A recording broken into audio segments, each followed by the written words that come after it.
Buenos días a todas y todos. Eh, Presidente Juan José, muchísimas gracias por esta invitación. Cuando supimos que íbamos a venir acá a dar justamente esta capacitación, nos llenó de mucha alegría y entusiasmo poder contribuir a este diplomado y sobre todo hablar y poner en papel importante a las niñas, niños y adolescentes, quienes son los individuos que nos tienen el día de hoy. Antes de comenzar, me gustaría dar un saludo por parte de nuestro director de la OIT, Pedro Américo de Furtado, quien no está aquí presente, pero le mando muchísimos saludos. Al igual, coordinador Antonio Benavides, quien es el coordinador del proyecto Accionar. También me gustaría señalar que nuestro proyecto Accionar es uno de los más importantes a nivel de Latinoamérica y tiene el propósito, el objetivo principal de fortalecer la coordinación interinstitucional de las autoridades mexicanas para combatir el trabajo infantil, trabajo forzado, la trata de personas. Dicho lo anterior, me gustaría iniciar con una breve introducción sobre la capacitación, sobre la desaparición de niñas, niños y adolescentes en contexto de trabajo infantil, trabajo forzoso y trata de personas. Como lo decía el presidente y también Keila, cuando hablamos de la mendicidad forzada y otras peores formas de trabajo infantil, tenemos que pensar un paso antes. ¿Qué sucede antes de que una niña o niño adolescente entre en el trabajo forzoso? ¿Qué pasa cuando una niña, niño adolescente es víctima de un engaño y entra a el mundo de la explotación sexual o económica? Esa situación y esa entrada se le llama desaparición. El día de hoy vamos a ver una capacitación que quiero que nos deje la reflexión de dónde están nuestras niñas, niños y adolescentes en contexto de trabajo infantil, trabajo forzoso y trata de personas desde una perspectiva de la OIT y que tiene una relación muy estrecha con el convenio 182 sobre las peores formas de trabajo infantil. Ahora bien, como lo mencionamos, este tema va relacionado y va de la mano con el diplomado que se está llevando, que es Mecanismos y herramientas para la prevención y atención y combate del trabajo infantil, trabajo forzoso y la trata de personas, el cual es un gran esfuerzo que está realizando la CITI Chiapas, también junto con la Comisión Estatal de Derechos Humanos de Chiapas y la OIT, entre otras autoridades que están aquí reunidas y que juntos podemos visibilizar esta problemática y tomar acciones para que encontremos a nuestras niñas, niños y adolescentes en contexto de trabajo infantil, trabajo forzoso y trata de personas.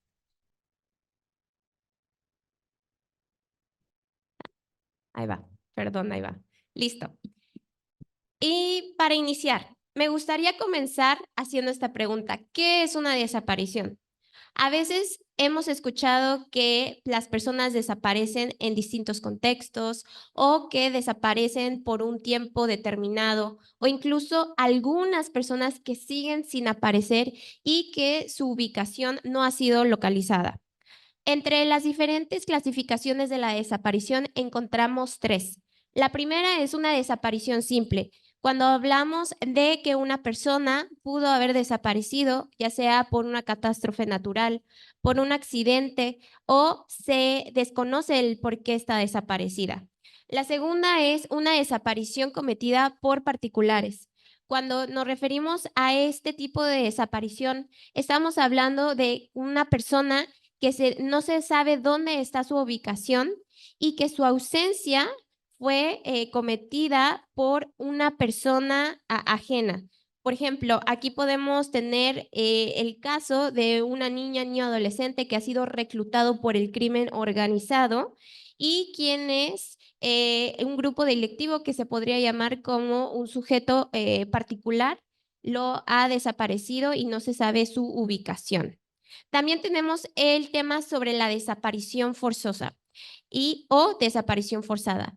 Este delito también es donde una persona o una niña ni adolescente no se sabe dónde se encuentra, pero la diferencia a una desaparición general o desaparición por particulares es cuando el Estado o una autoridad que está representando al Estado es la que desaparece a la persona o a la niña, niño o adolescente. Teniendo en claro estas definiciones de la desaparición, vamos a tomar un momento también para analizar los elementos de una desaparición. Cuando hablamos de los elementos de una desaparición, para conocer si realmente ha sido una desaparición general o una desaparición cometida por particulares o forzada, se necesitan los siguientes elementos. En específico, me voy a concentrar en la desaparición forzada. Y la desaparición forzada se caracteriza por 3 elementos específicamente. El primero es la privación de la libertad contra la voluntad de la persona interesada. Segundo, la participación de agentes gubernamentales, al menos indirectamente, por aquiescencia. Y la tercera es la negativa de las autoridades a reconocer el acto de la privación de la libertad o revelar la suerte o el paradero de la víctima.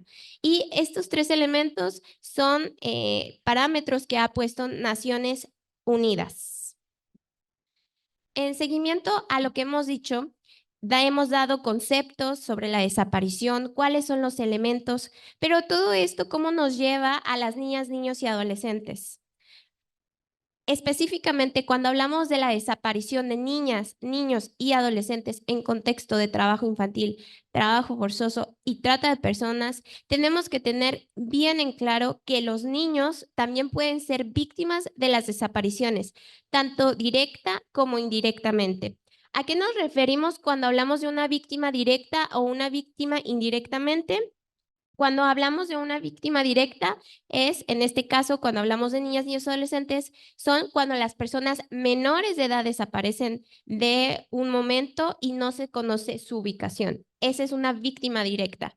Y cuando hablamos de las víctimas indirectas, es cuando una niña, niño, adolescente sufre también la desaparición de su mamá, de su papá, de una persona cercana a él que para su persona le afecta y que es una manera también de daño emocional cuando no se sabe el paradero de su ser querido.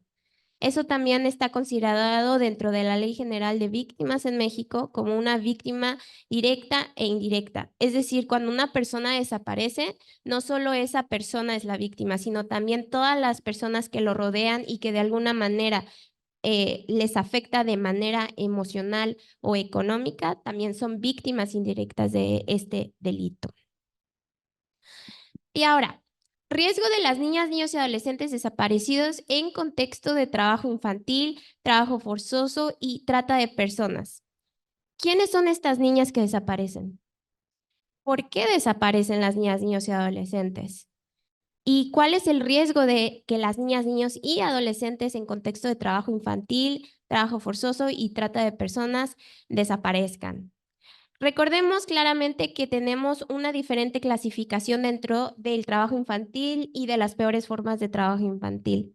Cuando hablamos del trabajo infantil, estamos hablando de un paso antes de entrar a las peores formas de trabajo infantil. Por ejemplo, cuando vemos a un niño trabajando en un semáforo, cuando vemos a un niño en la calle pidiendo dinero, tal vez nosotros no nos imaginamos el riesgo que está corriendo esa niña ni adolescente de que otra persona pueda abusar de ella o de él y que de alguna manera lo llegue a secuestrar, lo llegue a atrapar o a ofrecer una mejor oportunidad de vida y la niña, niña, adolescente en su vulnerabilidad y precaria persona en el sentido de que muchas de ellos, más bien todos, no tienen recursos económicos para subsistir y también por su familia y queriendo tener un mejor futuro pueden caer en estas redes del crimen, de explotación sexual, de explotación económica y esa necesidad hace que ellos sean más vulnerables a poder caer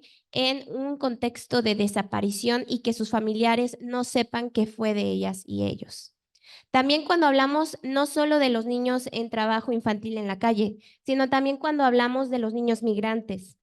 Cuando un niño migrante deja su casa para ir a otro país y buscar una mejor vida, buscar nuevos recursos económicos, en el trayecto hay muchísimo peligro y hay muchísimas personas que también se pueden aprovechar de su condición de movilidad internacional humanitaria y que pueden llegar a secuestrarlos, reclutarlos y también utilizarlos para la explotación sexual.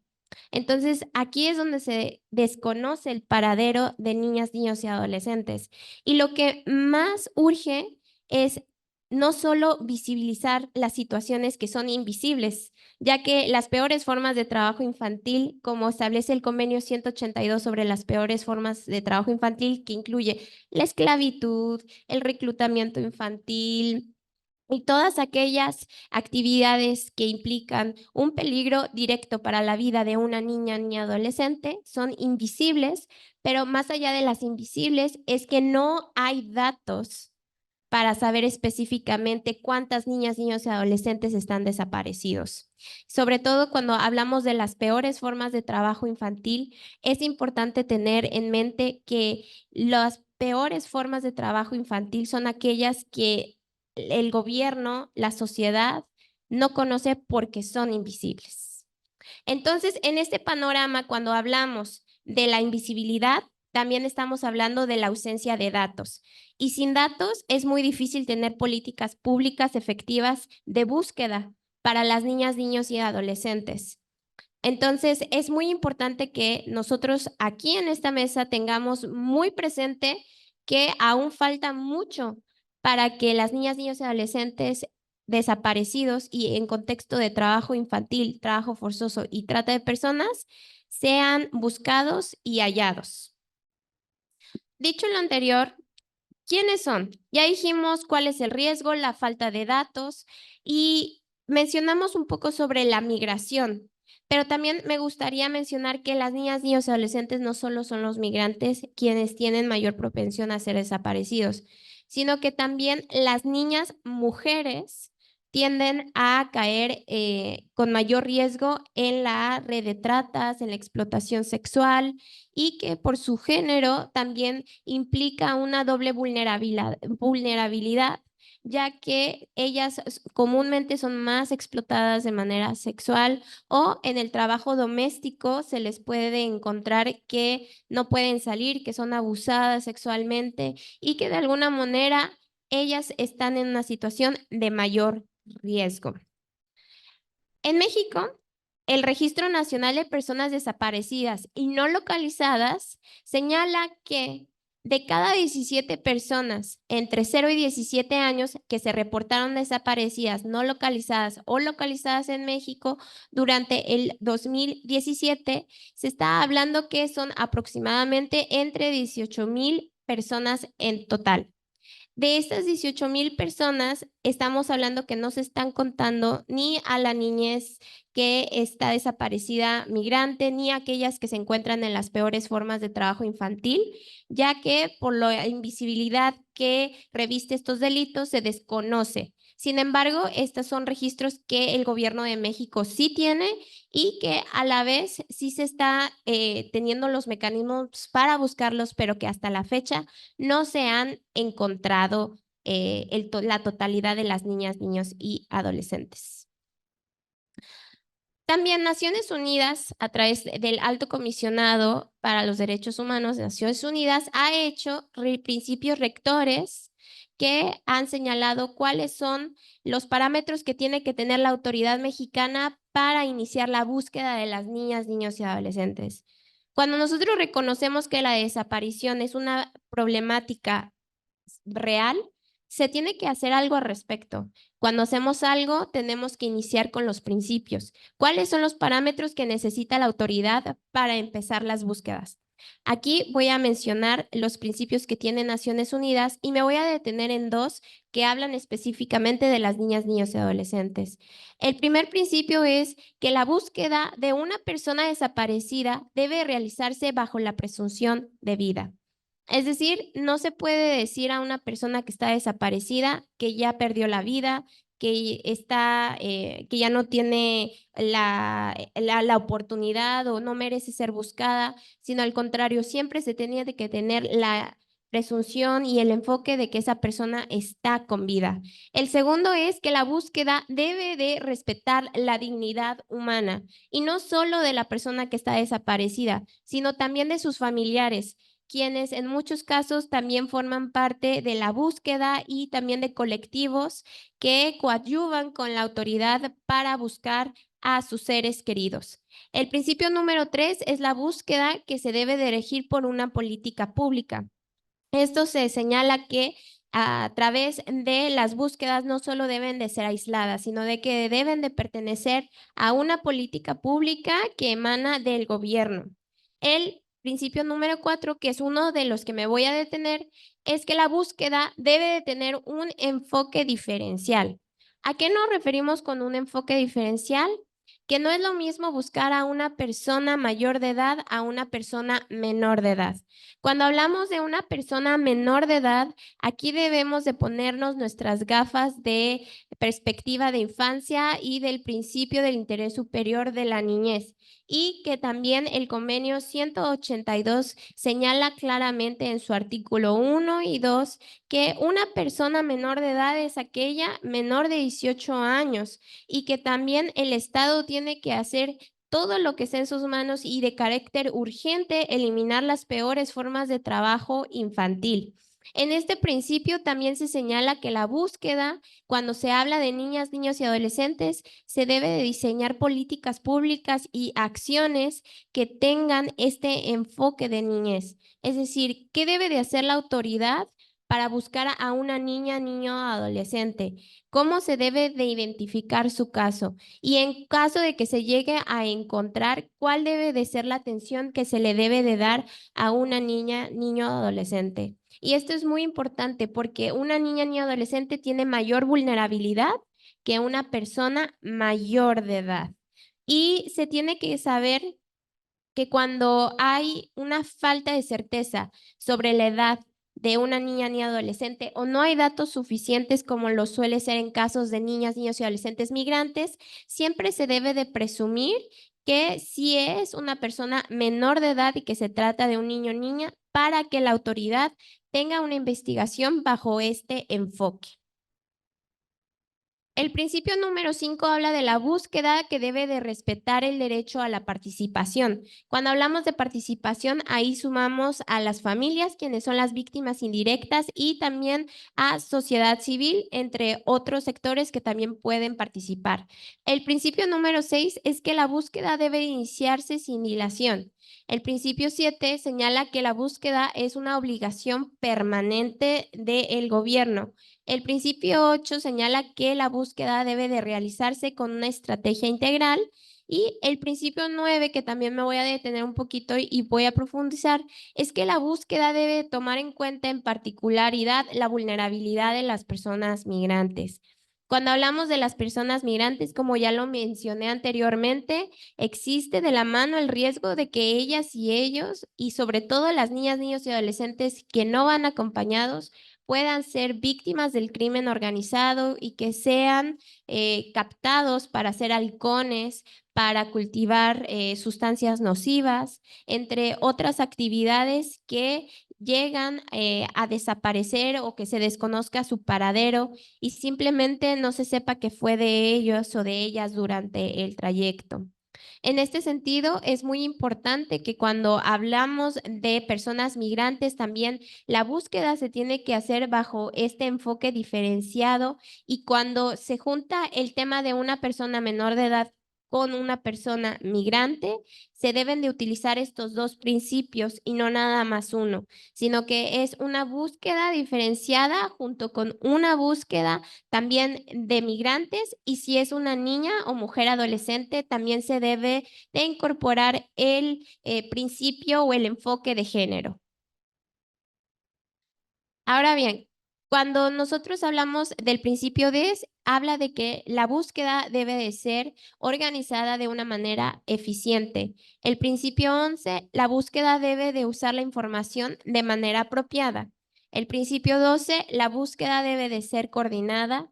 El principio 13, la búsqueda debe de interrelacionarse con la investigación penal. El principio 14 señala que la búsqueda debe desarrollarse en condiciones seguras. El principio 15, la búsqueda debe de ser independiente e imparcial. Y el 16, que es el último, la búsqueda debe de regirse por protocolos que sean públicos. Ahora, me gustaría poner en la mesa y para que nosotros podamos conocer algunos casos de los muchos que hay y que tal vez no conocemos, pero que han sido casos donde niñas, niños y adolescentes han desaparecido. Voy a mencionar dos, uno a nivel internacional y el otro a nivel nacional. Cuando hablamos de algún caso a nivel internacional, la OIT participó, bueno, se unió más bien a señalar un caso que ocurrió sobre desaparición que involucró a niñas, niños y adolescentes. Y esto sucedió en un caso de migrantes, donde las agencias de la ONU lamentaron profundamente el naufragio de una embarcación en Ancani, Colombia, que transportaba a unas 30 personas hacia Panamá. En esta tragedia perdieron la vida migrantes y entre los migrantes había 3 menores de edad, los cuales se encontraban desaparecidos y según informaron las autoridades correspondientes en Colombia, se desconoce su paradero hasta la fecha. En este caso podemos aterrizar bien lo que ya mencionamos sobre la migración, la trata de personas, trabajo forzoso, que las personas que hacen migración irregular corren este riesgo de desaparecer y no necesariamente de manera forzada, sino también cuando ellas y ellos van buscando una nueva forma o mejores oportunidades para vivir, también pueden correr el peligro que debido a el peligro que conlleva ser migrante y las rutas alternas y la falta de protección en estos caminos, también pueden llegar a perder la vida, a desaparecer y en este caso particularmente que nadie sepa dónde se encuentran. Lamentablemente, en este caso, cuando hablamos de niñas, niños y adolescentes, eran niñas, niños y adolescentes que iban acompañados con sus familias, que eran migrantes y que estaban cruzando fronteras. Esto es uno de los ejemplos que está a nivel internacional y que podemos ponerlo como un caso de desaparición que ocurrió a las niñas, niños y adolescentes y a sus familias. A nivel nacional, me gustaría mencionar un caso donde Naciones Unidas también hizo señalamientos a la autoridad y que se encontraba una persona menor de edad. Este es en el caso de Ayotzinapa, que yo sé que tal vez, o más bien todos sabemos sobre este caso porque fue un terrible acontecimiento que conmocionó todo México y que también a lo mejor no hemos pensado, pero había personas menores de 17 años de edad.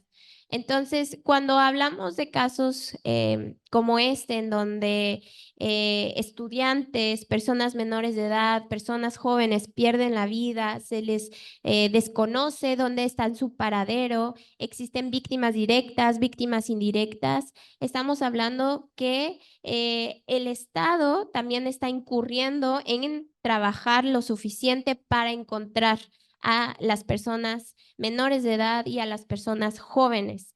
En este tema, Naciones Unidas señaló que es fundamental que los avances se consoliden y que se expandan para hasta lograr esclarecer plenamente y el paradero de los estudiantes y que se pueda fortalecer las investigaciones y procesos judiciales en curso. Es importante señalar que también, como mencionamos al principio, la vulnerabilidad es una de las características que acompañan a las niñas, niños y adolescentes en contexto de desaparición. En este caso podemos ver que eran estudiantes, personas menores de edad y jóvenes, y que también provenían de uno de los estados con mayor necesidad de recursos económicos, que es Guerrero, y que también hace falta muchísimo apoyo y que a la vez se necesita mejorar la educación y también es un estado que es caracterizado por su alto nivel de inseguridad. Dicho lo anterior, aquí no me voy a detener tanto, simplemente es que el caso o el tema de las desapariciones forzosas y desapariciones en general tiene un amplio marco jurídico a nivel internacional, tanto por Naciones Unidas y también el sistema interamericano, en el cual aquí existen distintos mecanismos que nacen a partir de los instrumentos, pero que también hay un componente muy importante de Naciones Unidas para este tema. Cuando hablamos en caso de las niñas, niños y adolescentes en contexto de desaparición, me gustaría nada más recalcar tres instrumentos internacionales que nosotros consideramos fundamentales. El primero es el Convenio 182 sobre las peores formas de trabajo infantil, el cual hace la clasificación de todas aquellas acciones y estados y situaciones donde una niña ni adolescente puede estar involucrado en las peores formas y que de la mano conlleva o podría ser una desaparición también, y que también existe la Convención sobre los Derechos del Niño y que ambos instrumentos son de Naciones Unidas. También tenemos el marco jurídico a nivel nacional, que incluye la Constitución Política de los Estados Unidos Mexicanos, Código Nacional de Procedimientos Penales, la Ley General de Derechos de Niñas, Niños y Adolescentes, entre otras leyes que también están entrelazadas y vinculadas, y que existe realmente un marco jurídico sólido de donde se están emanando de parte de la autoridad acciones y políticas públicas para buscar a las personas desaparecidas. Finalmente, también a partir del marco jurídico se han creado guías, acuerdos y lineamientos que son parte del marco jurídico que establecen los pasos de las búsquedas de las personas desaparecidas y que existe entre estas guías y acuerdos y lineamientos un protocolo especializado para buscar a niñas, niños y adolescentes en México, lo cual es un logro que se ha realizado y que cumple con uno de los principios que mencionamos sobre la búsqueda que debe de ser diferenciada.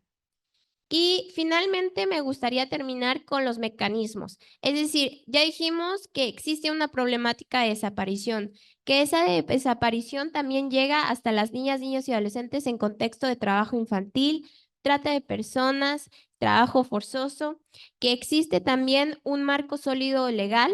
Pero ahora, ¿qué se hace con todo eso? ¿O cómo se hacen los mecanismos? ¿O cómo se puede llevar a la justicia internacional?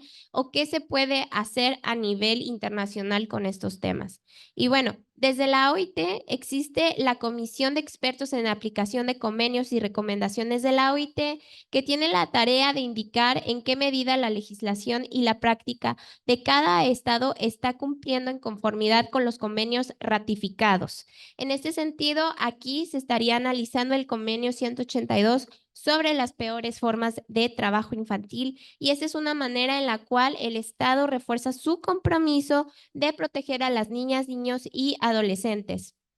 También en el tema de Naciones Unidas podemos encontrar los mecanismos de órganos de tratado y también de los procedimientos especiales. En estas dos puertas grandes que son los mecanismos de Naciones Unidas, encontramos que existen relatores especializados en desaparición forzosa y que también existen otros mecanismos como son los periódicos universales y el Consejo de Derechos Humanos, los cuales abren las puertas para que lleguen ciertos casos de desaparición forzada siempre y cuando cumplan con las características necesarias y que a partir de ello se pueda fortalecer las búsquedas de las personas desaparecidas o sus casos. Uno de ellos, haciendo un poquito más de énfasis, son los órganos creados en virtud de tratados, que son los comités contra la desaparición forzosa. Este comité es el órgano de expertos independientes que supervisa la aplicación de la Convención Internacional para la Protección de todas las personas contra las desapariciones forzadas por sus estados partes. Y este comité lo que hace es que permite, una vez que un estado haya ratificado este convenio, se puede llegar a mandar peticiones y casos a través del Alto Comisionado de Naciones Unidas para los Derechos Humanos, en los cuales ellos reciben esta notificación y tienen una cuasi jurisdicción sobre los casos que lleguen a su a su entrada y que tengan las características que ellos buscan, y puede tener una competencia para fortalecer la búsqueda de las personas desaparecidas. Finalmente, este es el último punto que también me gustaría comentar y que ya estamos llegando al final, es que el Comité sobre los Derechos del Niño para México de Naciones Unidas en el 2015 hizo una serie de recomendaciones al Estado mexicano. En este sentido, se recomendó que se debe de fortalecer la ratificación de instrumentos internacionales de derechos humanos. El comité recomendó al Estado para que se ratifique el protocolo facultativo del Pacto Internacional de Derechos Económicos, Sociales y Culturales para recibir y examinar comunicaciones individuales e interestatales en virtud del artículo 31 y 32 de la Convención de la Protección de todas las personas contra las desapariciones forzadas. Y otro de los puntos que se hizo una recomendación y que es muy oportuno es que el Estado mexicano tiene que mejorar la recopilación de datos de personas desaparecidas en casos relativos a la violencia contra niñas, niños y adolescentes migrantes y desplazados, incluidos en los casos de desapariciones y desapariciones forzadas, en los cuales actualmente no existe unas estadísticas o datos especiales sobre las niñas, niños y adolescentes migrantes. Muy bien, pues hemos llegado al final de esta breve capacitación. Estoy segura que existe muchísimo para todavía hablar de desapariciones y más cuando es el caso de las niñas, niñas y adolescentes. Sin embargo, algo que me gustaría que todos tuviéramos esta reflexión y que nos quedáramos pensando y llevando a nuestras trincheras es la misma pregunta que hice al principio. ¿Dónde están nuestras niñas, niños y adolescentes? ¿Qué estamos haciendo nosotros para participar en la búsqueda o desde lo que nosotros podemos hacer? ¿Cuál es el enfoque que estamos dando para visibilizar a aquellas niñas, niños y adolescentes en contexto de trabajo infantil, trabajo forzoso y trata de personas que están en riesgo de desaparecer o que están en riesgo de entrar a estas peores formas de trabajo infantil que están establecidas en el convenio 182 de la OIT y que a la vez las acciones de prevención que todos los que estamos aquí podemos hacer, a lo mejor no lo imaginamos, pero esa puede ser el salvavidas para disminuir el riesgo de que niñas, niñas y adolescentes desaparezcan. Muchísimas gracias y cualquier duda estoy a sus órdenes, al igual que mi correo electrónico leon@hilo.org y estamos muy contentos de estar aquí. Muchísimas gracias. Muchas gracias, maestra Janet.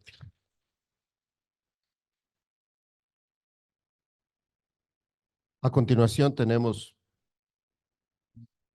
15 minutos para hacer preguntas. Los participantes que están aquí presencialmente pueden hacer sus dudas y voy a dar lectura a las dudas que han llegado. La primera duda es si en Chiapas está penalizada la mendicidad o el trabajo forzado o la trata de personas, por supuesto, pero respecto a mendicidad y trabajo forzado sí es penalizada.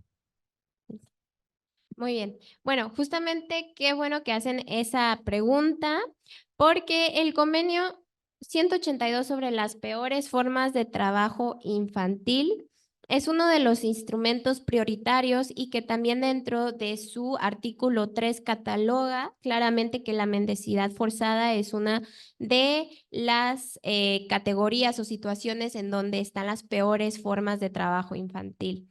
Y recordemos que a partir de la ratificación de este instrumento internacional y la reforma constitucional en derechos humanos del 2011, implica que el Estado mexicano tiene que garantizar todos los derechos humanos establecidos en los instrumentos internacionales que están ratificados. Entonces, tanto Chiapas como todos los estados y las entidades federativas de México tienen la obligación de crear mecanismos para garantizar estos derechos humanos y para cumplir con los convenios.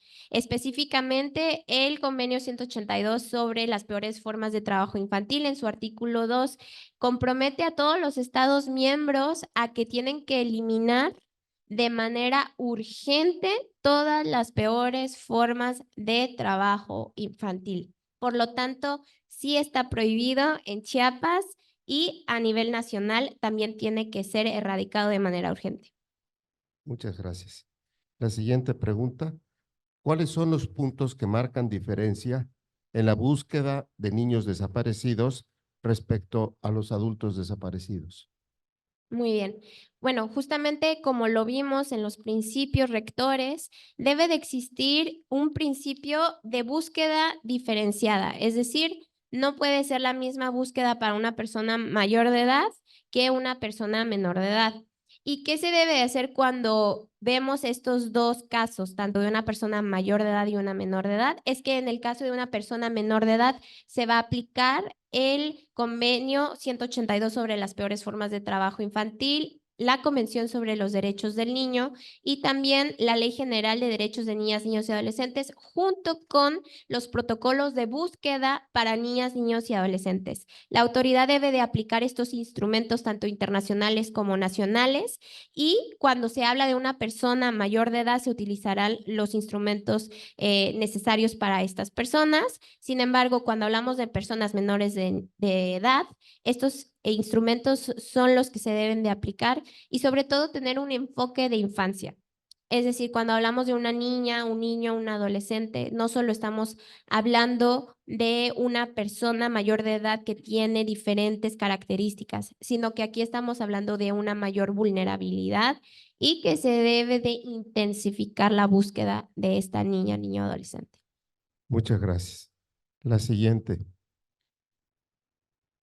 Entiendo el concepto de las peores formas de trabajo infantil, pero ¿qué pasa con el trabajo en el campo, como es el caso de nuestro estado de Chiapas? Que los accidentes con machete, por quema o por uso de químicos del pacto impactan en la vida de los niñas, niños y adolescentes. Pues esa es una muy buena pregunta. Cuando nosotros hablamos del tema del trabajo en el campo, trabajo de la agricultura, puede llegar a ser un trabajo forzoso. Cuando hablamos de los trabajos forzosos, también estamos hablando de peores formas de trabajo infantil. En este sentido, aplica también el tema del convenio 182 sobre las peores formas de trabajo infantil. Y es importante señalar que la ENTI 2022 indicó que las niñas, niños y adolescentes en todo el país, en el sector que más se encuentran laborando, es en el sector de la agricultura. Entonces, cuando hablamos del sector de la agricultura, podemos encontrar a niños que viven en zonas rurales y también a niños migrantes. Entonces, cuando hablamos de eso y lo ponemos en un contexto o un estado como lo es el estado de Chiapas, hay zonas cafetaleras, zonas donde se está sembrando por lo verde que está aquí, la naturaleza que hay y que hay realmente muchas niñas, niños y adolescentes trabajando en este contexto. Aquí se debe de intensificar no solo el hecho del conocimiento y de la visibilización. Aquí implica la inspección laboral, en donde los inspectores por parte de la Secretaría de Trabajo tienen la competencia de ir a estos lugares de trabajo para inspeccionar que no haya niñas, niños y adolescentes trabajando y que si los hay, se aplique el protocolo que se acaba de actualizar, que es el protocolo de inspección para prevenir el trabajo infantil y erradicarlo junto con la protección del trabajo adolescente permitido en todo México y que también debe de ser aplicado en cada entidad federativa. De acuerdo. La siguiente pregunta. ¿Qué debe de hacer un ciudadano cuando ve por las calles y en semáforos niños en mendicidad? ¿Y qué opinión tienen sobre los albergues para niños que han sido abusados como trabajo infantil o Mm. mendicidad? Muy bien. Pues yo creo que a todos nos ha tocado ver esa situación en la calle, en los semáforos, en los parques. Cuando vemos a una niña, niño, adolescente en mendicidad, es una situación preocupante, pero es más preocupante cuando vemos que es forzada y que lamentablemente a veces desconocemos si el niño está siendo manipulado, si es parte de un crimen organizado que alguien lo está poniendo ahí de alguna manera para explotarlo. Entonces, cuando nosotros vemos que hay casos de mendicidad forzada, tenemos dos rutas. Una es la denuncia, que puede ser ante la fiscalía, y la otra es un aviso, una notificación que se hace ante la Procuraduría. La Procuraduría de Protección de Niñas, Niños y Adolescentes es la encargada de atender y proteger los derechos de las niñas, niños y adolescentes, los cuales deben de aplicar los protocolos correspondientes y en caso de ser un delito se va vía la fiscalía. La fiscalía notificará también a la Procuraduría y en conjunto tienen que tener un plan de restitución de derechos. Principalmente la Procuraduría es la que está encargada de diseñar este plan de restitución de derechos, en el cual incluye que se le debe de garantizar su derecho de vida, educación, vivienda, alimentación, salud y entre ellos justamente lo que hablan de los albergues. Cuando hablamos de los albergues, estamos hablando también del derecho de vida y también un derecho a un hogar. Los albergues que están a cargo del DIF deben de cumplir con los estándares que marca la Ley General de Derechos de Niñas, Niños y Adolescentes y que también vienen estipulados en la Ley de Derechos de Niñas, Niños y Adolescentes a nivel estatal aquí en Chiapas y que de alguna manera también deben de estar supervisados por la autoridad correspondiente. Incluso la Comisión de Derechos Humanos de aquí del estado de Chiapas también tiene competencia cuando recibe alguna violación en algún albergue, cuando recibe alguna notificación de las violaciones de derechos humanos de niñas, niños y adolescentes, ya sea en una casa hogar, en un albergue del DIF, en una estación migratoria donde no debería de haber niñas, niños y adolescentes migrantes, pero que en situaciones llegan a haber casos de esta naturaleza. Entonces, aquí las autoridades correspondientes deben de velar para que los lugares de acogida, los centros de atención y que también las casas hogares estén cumpliendo con el interés superior de la niñez. Muchas gracias. ¿Cuáles serán las principales acciones que se deben de realizar para disminuir los casos de trabajo infantil, trata de personas y desaparición forzada, al ya contar con la normatividad nacional e internacional? Muy bien. Cuando nosotros hablamos de acciones para disminuir estos casos, tenemos que identificar quiénes son las autoridades competentes para buscar a las niñas, niños y adolescentes. Y no solo para buscar, sino también para atender, prevenir y hacer planes de restitución de derechos humanos.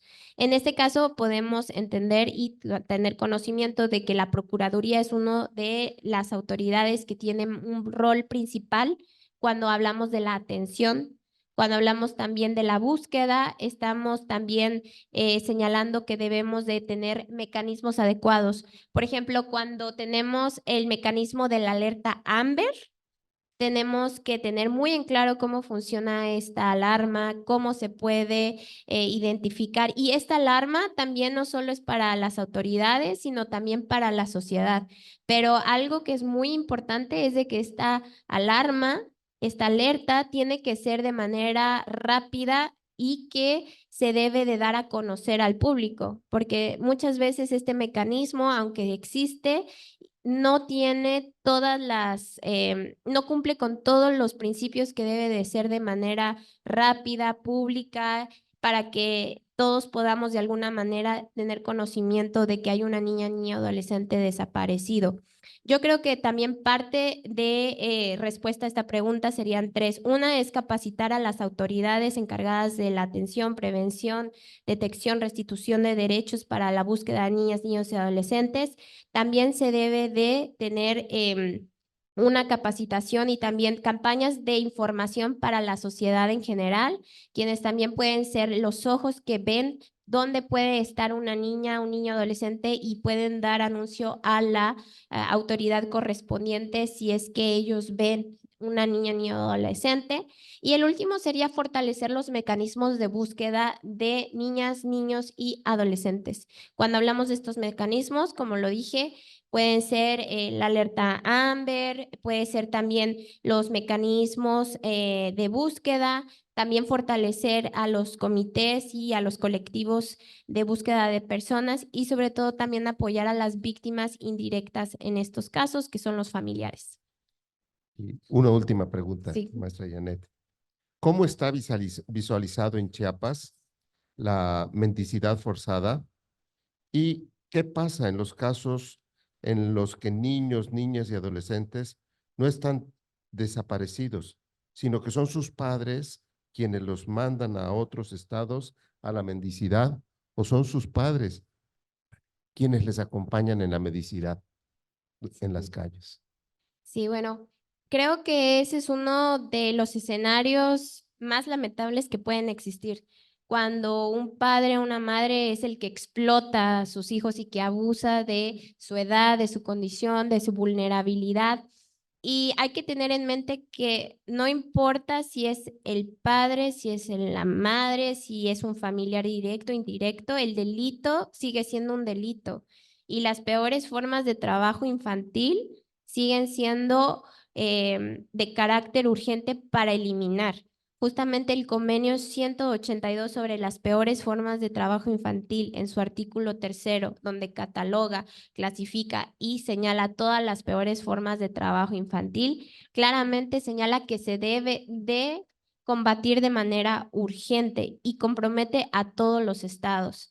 En este caso, México tiene que aplicar toda la ley en contra de las personas que explotan de manera económica y sexual a las niñas, niños y adolescentes. Y esto incluye que si un padre o una madre es el que está cometiendo este delito, también debe de serle aplicada la ley como cualquier otra persona que esté cometiendo este delito.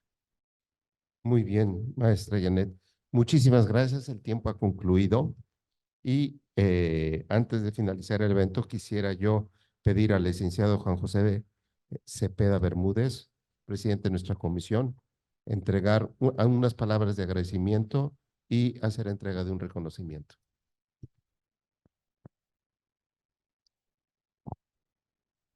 Gracias, maestro. Pues yo creo que el agradecimiento es de todas y de todos.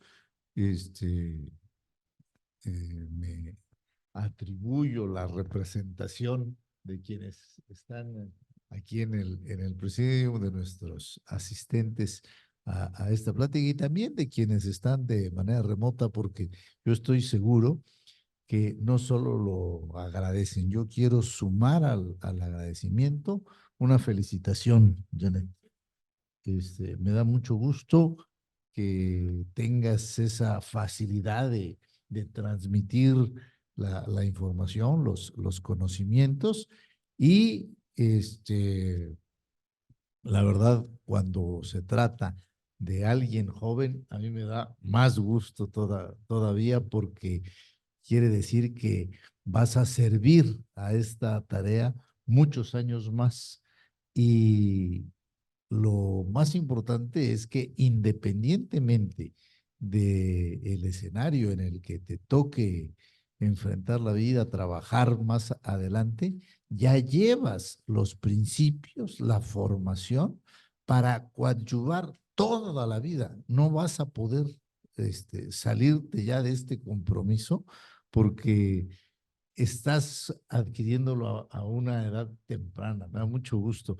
Yo que me sumé ya grande a estas tareas de los derechos humanos, te quiero decir que no se puede uno desvincular. Como lo dije hace rato, se convierte en un compromiso de vida. Es decir, la niñez, por eso es un interés superior. ¿Sí? Este es el interés superior de la niñez. Es nuestro compromiso y es compromiso de todas y todos. Te felicito. Estoy seguro que todas y todos quienes tuvimos la oportunidad hoy de escucharte, se suman a esta felicitación y quiero pedirle al director del Instituto de Investigaciones Jurídicas y a la subsecretaria que me acompañen a entregarte la constancia del reconocimiento que te otorgamos en esta ocasión y un pequeño detalle de agradecimiento que no compensa todo lo que tú nos has dado hoy, pero que deseamos que lo lleves con el afecto que te lo entregamos. Muchas gracias.